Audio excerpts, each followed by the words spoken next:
Chez Perial, ce sujet RSE est un sujet de longue date inscrit dans la stratégie, dans l'ADN du groupe. Depuis 2009, nous fabriquons des produits totalement verts, notamment avec le lancement de PFO2 en 2009, qui anticipait déjà très largement sur le décret tertiaire qui vient de sortir en octobre dernier et qui vise systématiquement, quand un actif rentre dans le patrimoine, à lui mettre un plan d'action sur 8 ans pour réduire de 40% sa consommation énergétique.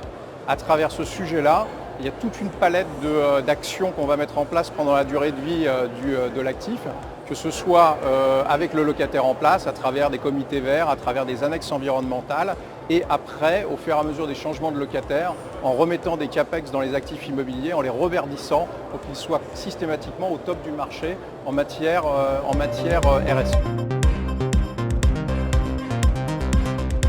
Alors des engagements, on en a beaucoup. On a déjà un plan climat 2030 chez Perial qui prend l'ensemble de ces éléments en ligne de compte.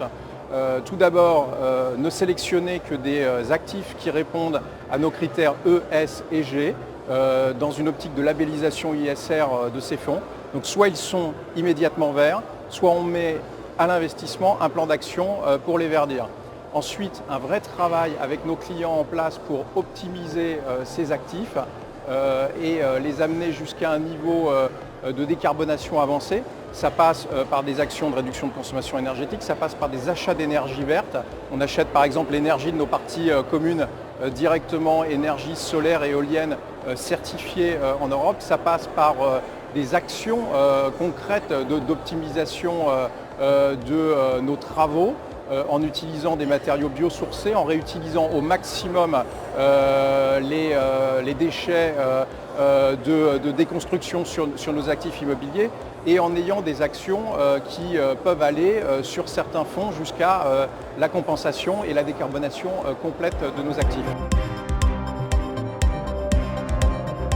PFO2, en l'espace de 10 ans, il passait de 0 à 2,5 milliards d'actifs immobiliers. Aujourd'hui, il continue à croître d'une façon très significative. On arbitre des actifs qui nous paraissent aujourd'hui pas suffisamment en phase avec cette évolution justement verte de nos actifs. Et au contraire, on va rentrer des actifs de bureaux de taille plus significative pour atteindre demain, pourquoi pas, 3 milliards, 3 milliards et demi, 4 milliards d'actifs. Il y a une dilution également du risque et il y a une taille de patrimoine qui nous permet d'aller encore un cran plus loin sur le sujet ESG et une labellisation ISR qui devrait intervenir prochainement.